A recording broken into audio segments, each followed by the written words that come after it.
Gracias, Javier, y gracias a la Asociación Europea de Arbitraje por organizar este séptimo Open que tanto nos gusta. Gracias de antemano a los ponentes por estar aquí con nosotros y, por supuesto, gracias a todos los asistentes presenciales y virtuales, que la verdad es que es un verdadero placer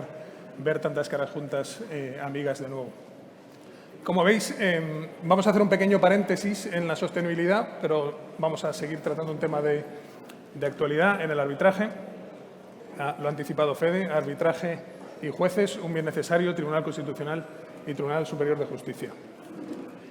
Creo que no existen dudas o no hay muchas dudas acerca de que va a haber cierto control jurisdiccional del arbitraje. El debate ha estado en los últimos años en ver hasta dónde, qué alcance tiene que tener ese control jurisdiccional. Parece que las últimas sentencias del Tribunal Constitucional de junio del 20, febrero y marzo del 21 han aclarado un poco el panorama, y para ver si eso es sí o no, tenemos aquí, como habéis visto, el privilegio de contar con 4 excepcionales ponentes,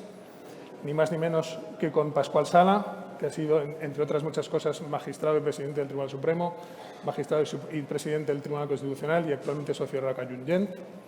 Juan Antonio Sioel Ríos, también, entre otras muchas cosas, ha sido magistrado del Tribunal Supremo y ahora es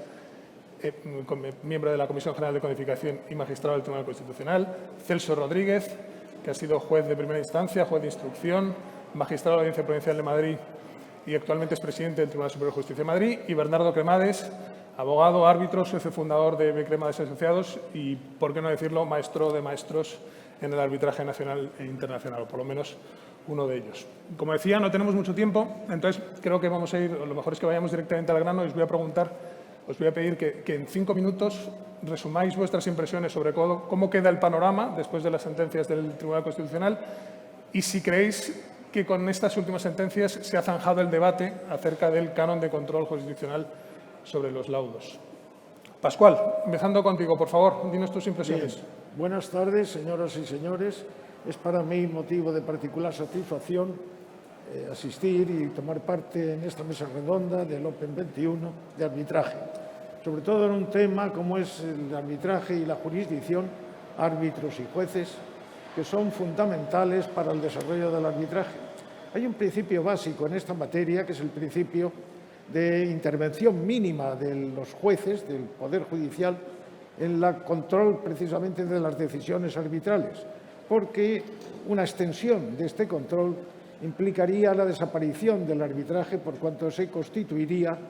en una verdadera primera instancia de, si tuviera un control, como sucede con las sentencias judiciales, no solamente con los recursos horizontales, sino también con los verticales. En estas sentencias, el moderador nos ha indicado que tenemos muy poco tiempo para decir si estas sentencias han solucionado el problema concreto del principio de intervención mínima judicial en el arbitraje o, por el contrario, quedan algunos temas por debatir. He de decir, como interpretación general de estas sentencias de junio de 2020, que es la primera de ellas,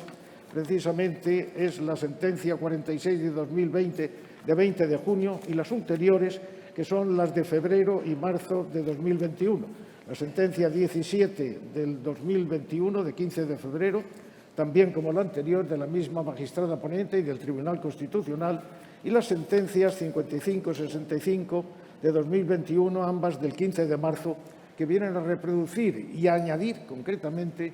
supuestos específicos que vienen a solucionar, a mi juicio, de una manera terminante, porque las manifestaciones de esta sentencia, como procuraré resumir, son terminantes. Es decir, no se trata simplemente de hacer unas declaraciones generales que signifiquen precisamente la autonomía del arbitraje, porque este principio de mínima intervención es fundamental para la subsistencia y para la extensión de este sistema alternativo al judicial para la resolución de controversias con fundamento en la autonomía de la voluntad, que es una definición exacta del arbitraje y que constituye con su nota de alternatividad respecto del Poder Judicial o respecto de la jurisdicción la nota más característica. Tengan ustedes en cuenta que el arbitraje no puede vivir de espaldas a la jurisdicción, por la elemental razón de que en el arbitraje no se ejerce ninguna potestad, a diferencia de lo que ocurre con la jurisdicción, que es un poder del Estado, y por consiguiente, que es la garantía última, la jurisdicción, de los derechos e intereses legítimos de los ciudadanos y no la garantía primera, como muchas veces el acudir a los tribunales se constituye. Quiero decir con ello que el arbitraje no es un sistema opuesto o competitivo siquiera con la jurisdicción. Es un sistema fundado precisamente de heterocomposición de asuntos o de controversias en la autonomía de la voluntad, y es precisamente esta alternatividad respecto del sistema judicial lo que caracteriza fundamentalmente este arbitraje. Alternatividad total que supone precisamente que, aunque necesita, porque no ejerce potestad del arbitraje de la jurisdicción, como lo demuestra en la ley arbitral española concretamente, cuando en su artículo 8º establece los distintos tribunales que para la práctica de pruebas, etcétera, para la ejecución precisamente del laudo, que tienen los mismos efectos que una sentencia en orden a su ejecutividad y en orden también a sus efectos de cosa juzgada, pero que es diferente. Es diferente y debe de ser respetada esta diferencia. Fíjense ustedes, como voy a ser breve en este punto, como concretamente en la sentencia 46 de 2020 se trataba de un asunto, porque es bueno que las sentencias se citen siempre con referencia al supuesto específico que resuelven, porque así se comprende cuál es la magnitud precisamente de sus declaraciones. En esta sentencia se trataba de un arrendamiento de viviendas en que figuraba la sumisión de cualquier discrepancia que pudiera surgir en este arrendamiento a un arbitraje institucional, y en el que el laudo condenó a los arrendatarios al pago de las cantidades procedentes porque habían incumplido concretamente el contrato de arrendamiento. Y además, en este caso es interpuesta la acción de nulidad, precisamente, interpuesta por estos últimos, porque el laudo era estimatorio de las pretensiones de la demandante. Se interpuso la acción de nulidad y entonces, una vez interpuesta la acción de nulidad y después de diversas elucubraciones, por así decirlo, procedimientos, se solicita por ambas partes de la sala la terminación del procedimiento y su anulación precisamente por haber llegado a un acuerdo. Y entonces el tribunal que entiende de la acción de nulidad, el Tribunal Superior de Justicia, que entiende la sala del Tribunal Superior de Justicia, que entiende de la acción de nulidad, lo rechaza porque dice que cuando hay asuntos apreciables de oficio en esta vía judicial de control del arbitraje, las partes no pueden renunciar. Y esto es considerado precisamente por esta sentencia como algo completamente irracional, porque se trata de un asunto que es de plena disposición para las partes y respecto de las cuales el procedimiento de anulación tiene perfecta competencia. Pero además la sentencia aprovecha esto para declarar, fíjense ustedes la contundencia de estas declaraciones, que configura, dice la sentencia, la institución arbitral como un mecanismo heterónomo de resolución de conflictos al que es consustancial, fíjense, lo dice textualmente, por eso estoy leyendo, la mínima intervención de los órganos jurisdiccionales por voluntad de las partes que han decidido, en virtud de un convenio arbitral, sustraer de la jurisdicción la resolución de sus controversias y deferir la resolución de las mismas a los árbitros, y en ese momento quedan vedados a la jurisdicción por expresa voluntad de las partes en la resolución de la controversia. Esta segunda sentencia, que es también de la misma ponente del Tribunal Constitucional, la 17 del 2021 de 15 de febrero, se dicta a propósito de un recurso de amparo contra una sentencia del Tribunal Superior de Justicia que había anulado un laudo recaído en un procedimiento arbitral de equidad seguido por 3 socios de una sociedad familiar contra el 4º socio mayoritario por abuso de derecho, es decir, por el ejercicio de su voto múltiple con un efecto torticero, es decir, con un ejercicio torticero, y haber controlado a la sociedad en perjuicio de las demás partes. La Sala del Tribunal de Justicia, que controla precisamente la validez del laudo y controla la acción de nulidad, dicta una resolución anulatoria del laudo por infracción del orden público y ante la falta de la valoración de pruebas, ante la insuficiencia de la motivación y ante el aprecio del reconocimiento judicial en otros procesos de la efectividad del voto múltiple. Tengan ustedes en cuenta que la sentencia constitucional, después de declarar que el deber de motivación del laudo se funda en el artículo 37.4, como es verdad, sin embargo dice que ha incurrido el laudo arbitral en un defecto precisamente de motivación y que, por consiguiente, no ha tenido en cuenta determinadas pruebas y que por ello ha vulnerado inclusive el orden público, que es la última causa siempre indefinida del artículo 41 de la ley del arbitraje de 2003 española y, por consiguiente, anula el laudo. Y el Tribunal Constitucional dice que esta conclusión, como se ha metido precisamente a la sala jurisdiccional a entender de una motivación del laudo arbitral en que no puede entrar y precisamente a resolver el fondo de la cuestión, entiende que es inconstitucional y ha vulnerado este principio de la motivación del laudo del artículo 37, que nos ampara en el principio general del artículo 24 de la Constitución del derecho a la tutela legítima de intereses legítimos de los ciudadanos sin que pueda producirse indefensión. La sentencia 55 de 2021 de 15 de marzo se refiere también a un supuesto de renuncia de la acción de anulación por parte de las partes que han llegado a un acuerdo. Sigue los mismos criterios que la sentencia primera a la que me he referido. Y, por último, la sentencia 65 del 2021 de 15 de marzo precisamente nos dice que el laudo de equidad declaró el incumplimiento por el banco, se trataba de un contrato de swap, como consiguiente de sus obligaciones de información para la compensación de los intereses que cuando se siguen concretamente subiendo, pero denegó la indemnización por no haber ocasionado el contrato perjuicio alguno al cumplir el mismo, por cuanto había tardado mucho la parte legitimada para interponer el supuesto. En ese caso,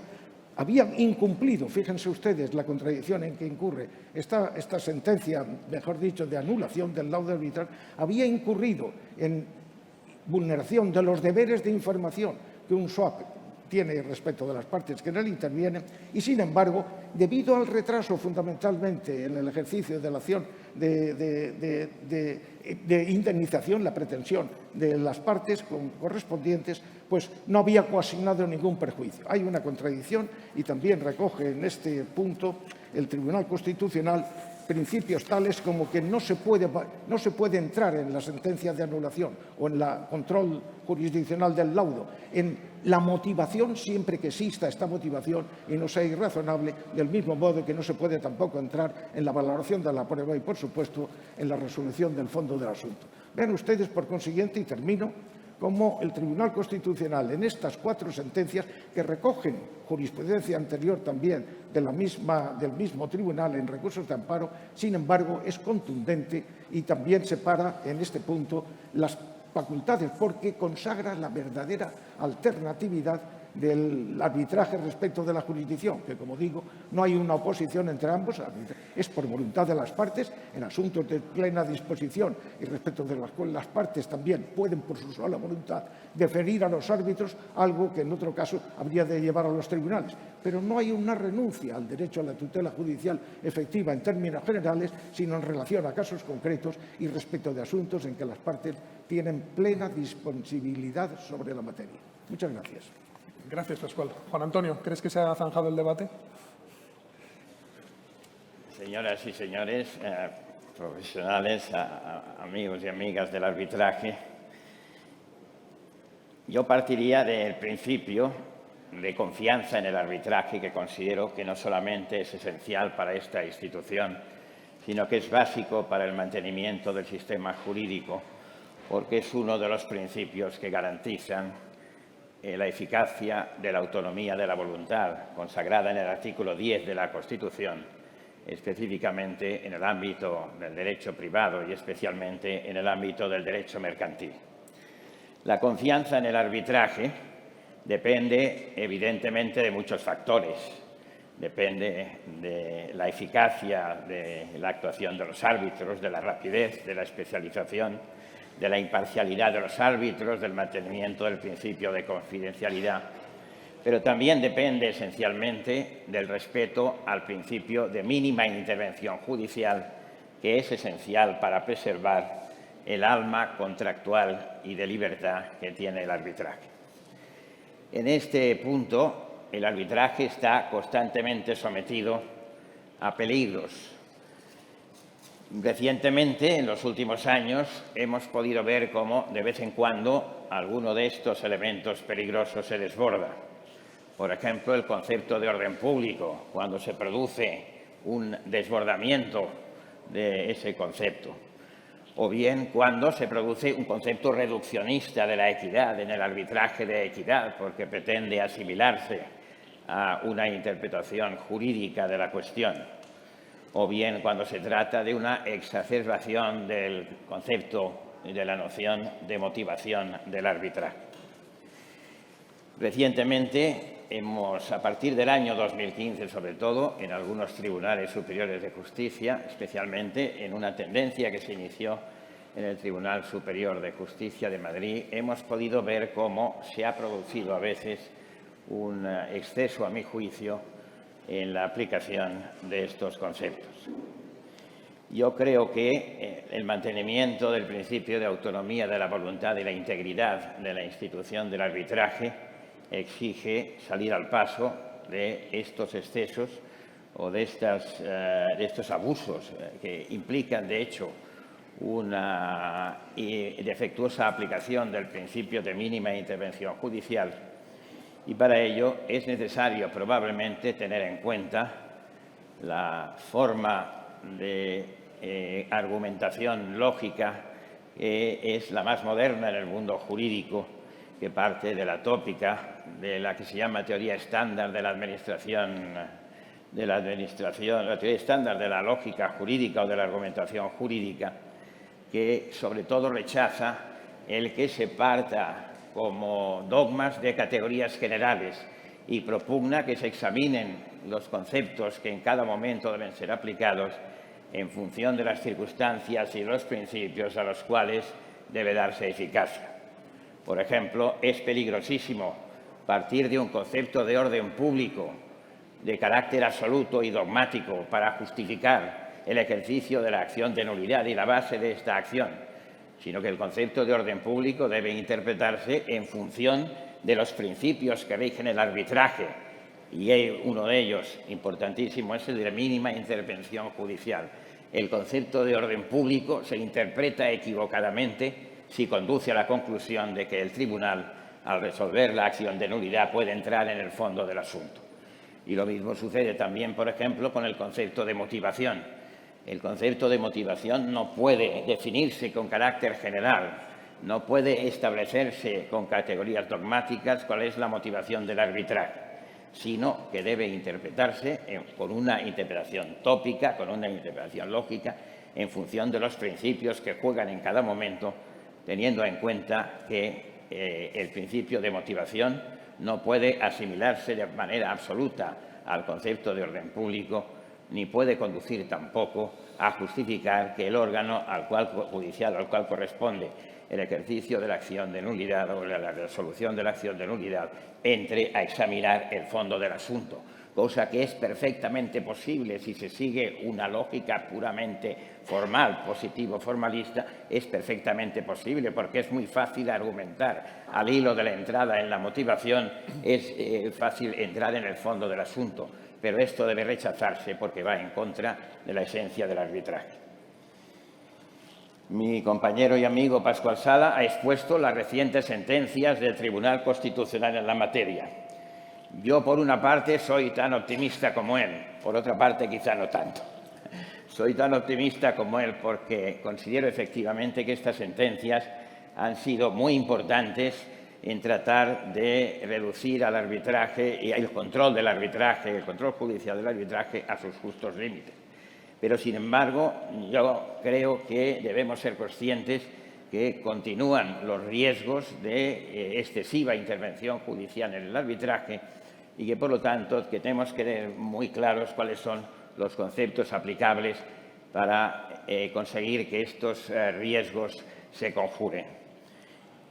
Hay una sentencia, además, la sentencia 1/2018, que corresponde también a esta última etapa del Tribunal Constitucional, que, sin embargo, fue objeto de votos particulares y en uno de ellos, precisamente, se dice que el Tribunal Constitucional está siguiendo una postura excesivamente intervencionista respecto del arbitraje, porque se apoya demasiado, dice en los votos particulares, en el artículo 24 de la Constitución, que no es el fundamento del arbitraje, y no en el artículo 10, que es el verdadero fundamento del arbitraje, que se basa en el principio de autonomía de la voluntad y no en el derecho a la tutela judicial. En uno de los votos particulares a esta sentencia 1/2018 se llega incluso a decir, con esa libertad de lenguaje que permiten los votos particulares, que el concepto del arbitraje como equivalente jurisdiccional es un concepto desafortunado. Y esto es lo que vienen después las otras sentencias a recoger con claridad. Por ejemplo, la sentencia 17/2021 dice eso, dice probablemente algunos de estos excesos que se han producido en la intervención judicial, en el arbitraje, son debidos a este concepto que en algunas sentencias del Tribunal Constitucional se ha manejado del arbitraje como equivalente jurisdiccional. El arbitraje no es un equivalente jurisdiccional, no es una especie de sucedáneo de la jurisdicción, sino que, como dicen estas sentencias, es una institución con contenido propio que se basa en la autonomía de la voluntad y que tiene como presupuesto necesario para su existencia, que es al mismo tiempo un presupuesto necesario para la regularidad del sistema jurídico, el basarse en el principio de libertad, en el principio de autonomía de la voluntad. Yo creo que efectivamente estas sentencias han venido a decir claramente que el arbitraje se funda en el principio de autonomía de voluntad, del artículo 10 de la Constitución. Han dicho también cuáles son los límites del control de la motivación del arbitraje, cuáles son los límites del concepto de orden público, pero creo que es necesario continuar vigilantes en la materia. Concretamente, esa sentencia 1/2018, que es relativamente reciente, como puede verse por la fecha, desde el año 2018, sin embargo, todavía, según los votos particulares, tiene un concepto del arbitraje excesivamente apoyado en el principio o en el derecho a la tutela judicial efectiva y, por lo tanto, creo que es necesario no olvidar estos principios e insistir en ellos para mantener en toda su frescura y en toda su integridad la institución del arbitraje. Gracias. Celso, por favor. Muchas gracias. Buenas tardes. Lo primero que me gustaría dejar claro tras la intervención de tan ilustres comentaristas sobre el tema objeto de esta mesa redonda es mi enorme satisfacción con la lectura del programa y el título particular de esta mesa en la que tengo el honor de participar, jueces y arbitraje, un bien necesario, el Tribunal Constitucional y el Tribunal Superior de Justicia. Me encanta que le hayan tratado con tanto cariño al problema que todos sabemos por múltiples razones y después de la experiencia vivida por cada uno, que ha ocasionado la interpretación de una problemática tan rica. Precisamente por la riqueza que encierra esta problemática, más que problemática, llamémosle en sus justos términos, esta institución que es el arbitraje, creo que la pregunta que formula el moderador de si con estas sentencias se ha zanjado el problema, pues, debiera replantearse. Yo no me atrevo a opinar si se ha zanjado o no el problema antes de definir de qué problema estamos hablando. Ha focalizado especialmente la atención en torno al estudio, reflexión y proyección de todas estas sentencias, particularmente la 46/20, la 17 y la 65/2021, el concepto expansivo de orden público. No tengo nada que añadir, faltaría más, a los dos magistrados que me han precedido en el uso de la palabra, el segundo de los cuales nada menos es el ponente de la última sentencia. Sería una redundancia y un atrevimiento por mi parte, sobre todo contemplando el reloj camino atrás y viendo el poco tiempo del que disponemos, volver a reiterar que ese riesgo, por la vis expansiva del entendimiento del concepto de orden público, ha dado lugar a una reflexión, ha provocado una reflexión que entre juristas no debe asustarnos, ni en esta ni en ninguna sede. En estas tres sentencias, creo, el Tribunal Constitucional ha abordado 6 grandes áreas temáticas, no solo una. Por eso prefiero no centrar estas pequeñas palabras que voy a dedicarles en el concepto de orden público, en la interpretación que de ese concepto jurídico indeterminado ha llevado a cabo particularmente, digámoslo con claridad, el Tribunal Superior de Justicia de Madrid. No estamos hablando de otras sedes. Y yo, actualmente, lo digo en voz alta, tengo el honor de presidirlo y formo parte de su sala civil y penal. Insisto, para mí es un honor.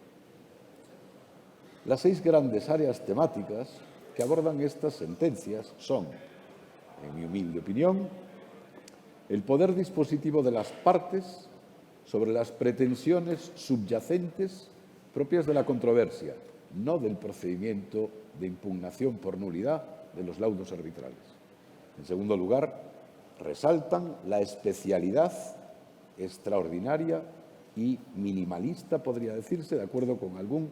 sector doctrinal, de la intervención judicial en el control de los laudos arbitrales. Como tercera gran cuestión, se plantean estas sentencias la matización del concepto de equivalente jurisdiccional que en otras anteriores el Tribunal había abordado con un éxito expresivo sobre el que también merece la pena detenerse y hoy no vamos a poder hacerlo. Por otra parte, se delimita con más precisión que en ocasiones anteriores, aunque repitiendo algunos conceptos tradicionales, el ámbito de control de los tribunales de justicia sobre los laudos, se abunda en la delimitación del contenido de la motivación y, por último, se hace una llamada al riesgo en el entendimiento expansivo de más de un concepto, no solo del concepto de orden público.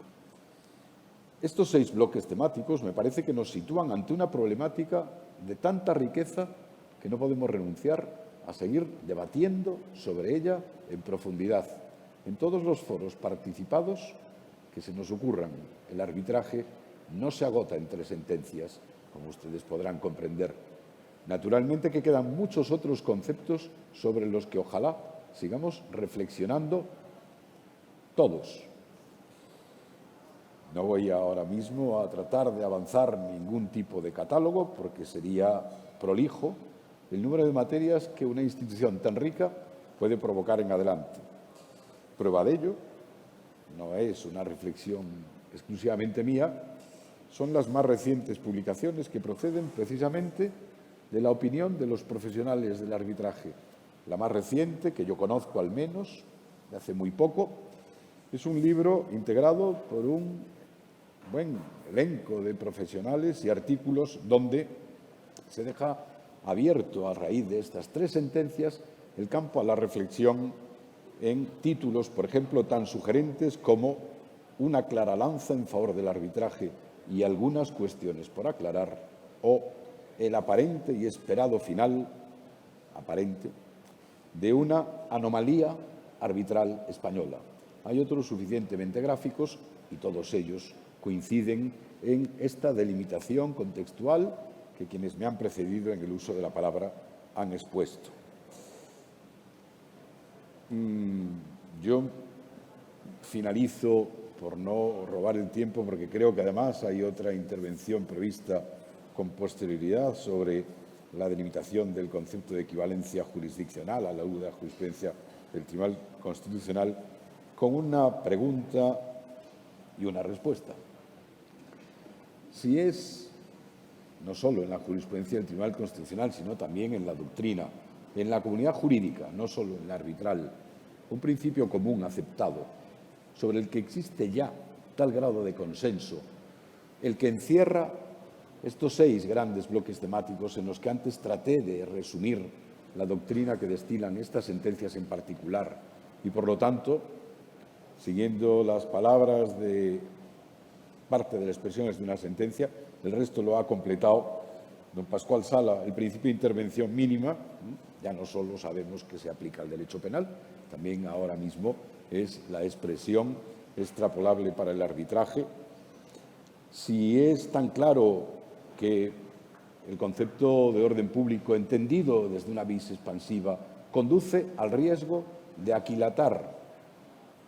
un contenido que en la jurisprudencia viene repitiéndose prácticamente en los mismos términos, conjunto de principios constitucionalizados de obligada observancia, una sociedad para procurar estabilidad,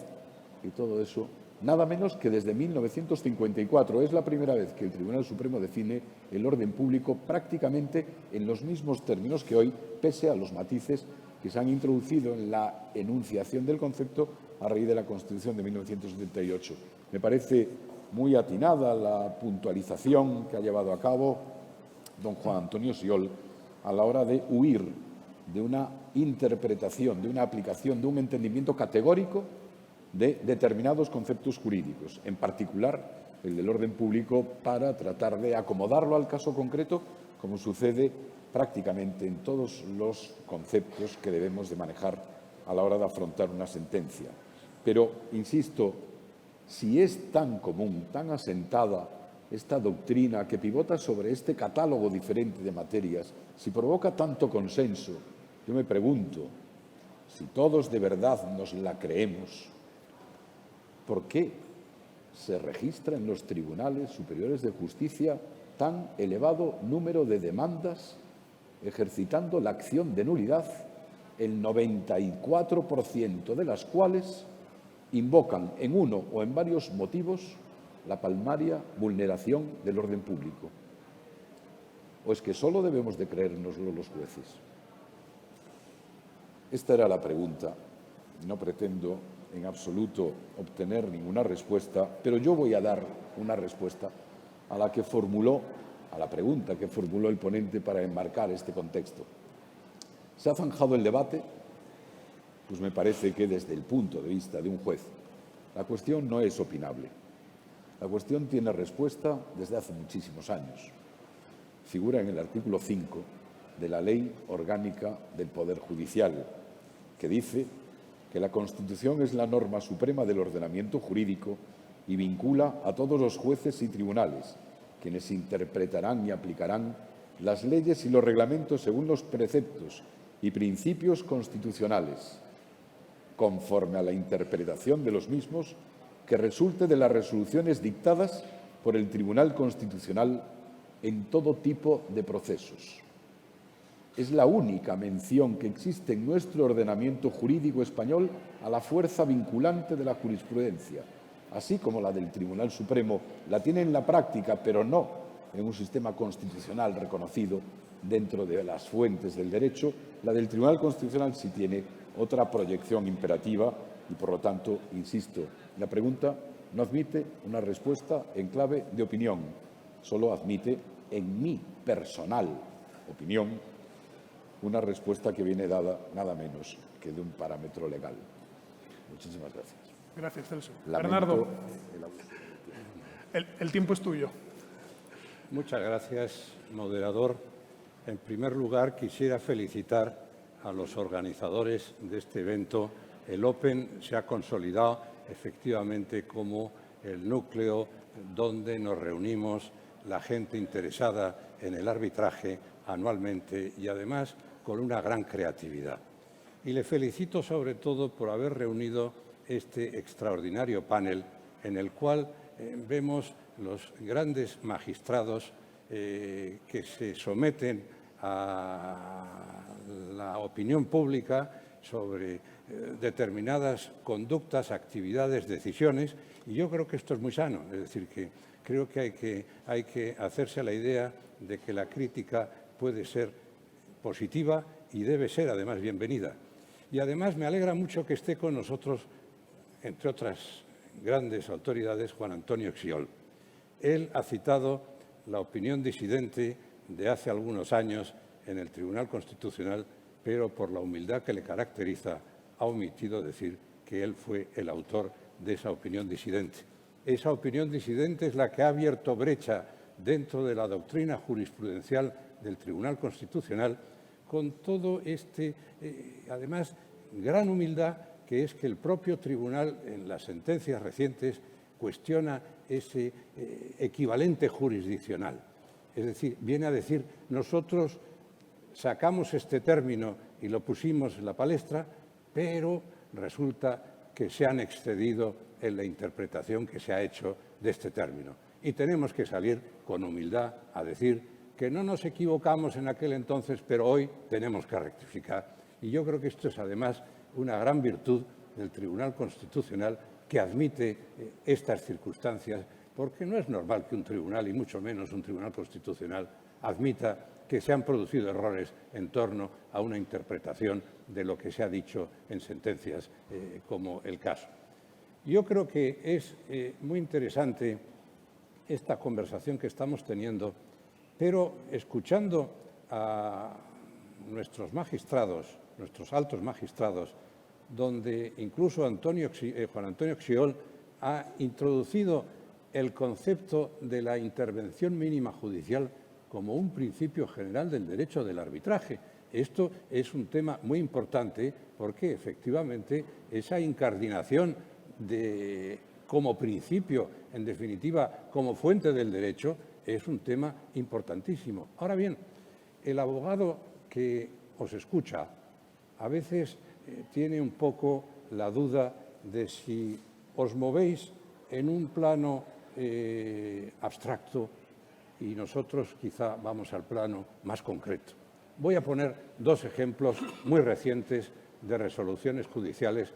en las cuales se puede plantear la realidad de lo que estamos hablando. El pleito o el arbitraje de Mazacruz, de la familia Larios, que es el que genera el famoso, porque es el famoso de verdad, sentencia del 15 de febrero, es digamos, un pleito que continúa, que se terminó en el Tribunal Constitucional, además con una brillantez, porque lo que más me asombra de la lectura de esa sentencia es no solo la riqueza del contenido, sino la pedagogía que realiza. Es decir, desde la primera hasta la última línea se entiende, cosa que normalmente en las sentencias judiciales no suele suceder. Es decir, tiene una pedagogía extraordinaria. Pues bien, ese pleito que funciona desde el año 14, desde el 2014, resulta que concluye con el Tribunal Constitucional y sigue con otra sentencia del Tribunal Superior de Justicia porque había problemas pendientes en la decisión de la validez del laudo arbitral. Pues esto se realiza hace unos meses y cuando ya habíamos conseguido que la Cámara de Comercio Internacional, con arreglo a lo establecido en el laudo, nombrara por tercera vez el liquidador, al día anterior de reunirnos con el liquidador, nos llega un auto de un juzgado de Albacete donde nos dice, inaudita parte, acepto medidas cautelares que consisten en prohibir que se ejecute el laudo arbitral. Claro, te quedas perplejo cuando os escucho diciendo que ese es un principio del derecho arbitral y veo que una juez de Albacete se permite decir no solo a las partes, sino hasta la Cámara de Comercio Internacional le prohíbe y al liquidador le prohíbe, y claro, además lo hace inaudita parte y lo justifica en la idea de que es urgente porque el Tribunal Superior de Justicia de Madrid ha denegado la nulidad del laudo. Es decir, es la razón de la urgencia y como era tan urgente, pues tiene que convocar una audiencia y la convoca para el 17 de diciembre. Es decir, que todo esto refleja un poco el que una cosa es ese principio abstracto en el cual se está hablando y luego la realidad concreta. Este es un pleito sobre que está valorado por el laudo en 600 millones de pesetas y entonces el pleito de Albacete pues es entre 10 y 20 millones, de euros, es entre 10 y 20 millones de euros y con lo cual paraliza probablemente, si esto se conduce como quiere alguna de las partes, pues 3 o 4 años hasta que se finalice el pleito principal. Esto, como es lógico, es intolerable desde el punto de vista de la eficacia del arbitraje. Y dice, bueno, vamos a dar una garantía, una fianza de 30.000 euros como garantía. Oiga, es que esta empresa está generando 1 millón de euros mensuales. Es decir, que ¿dónde está la proporción entre la fianza y el daño que se está produciendo por descabezar a una empresa durante 3 o 4 años? Otro segundo tema que Celso conoce muy bien y me voy a permitir, Sí, quizá... breve, por favor, Bernardo. Que seas breve, por favor, que tenemos poco tiempo ya. Pues entonces no continúo, simplemente muchas gracias y dejo el tema como está. Es una pena, la verdad es que por desgracia no tenemos más tiempo, nos han pedido que nos ciñamos al tiempo estrictamente. La verdad es que ha sido un placer escucharos y un honor moderaros. Yo la verdad me quedo con dos cosas. Una, somos optimistas,